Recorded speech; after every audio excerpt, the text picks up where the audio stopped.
மத்திய கிழக்கில் அமைதியை உறுதி செய்ய ரஷ்யா தயார் என ஈரான் வெளியுறவு அமைச்சர் அப்பாஸ் அராக்சி உடனான சந்திப்பில் ரஷ்ய அதிபர் புதின் தெரிவித்துள்ள கருத்து கவனம் பெற்று வருகிறது.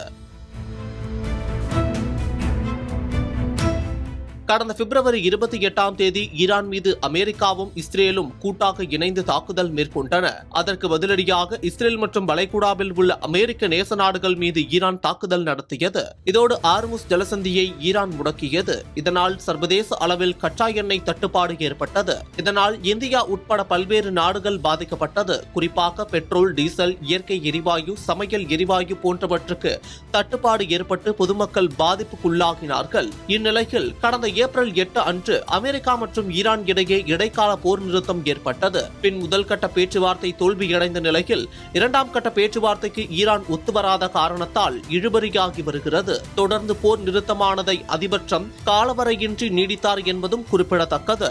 இரண்டு தரப்பும் இது தொடர்பாக இறுதி உடன்பாட்டை எட்டுவதற்கான முயற்சிகளை மேற்கொண்டு வருகின்றன. இதில் பாகிஸ்தான் மத்தியஸ்தம் செய்து வருகிறது. பேச்சுவார்த்தையை மீண்டும் தொடங்க அமெரிக்காவுக்கு 3 நிபந்தனைகளை ஈரான் முன்வைத்துள்ளது.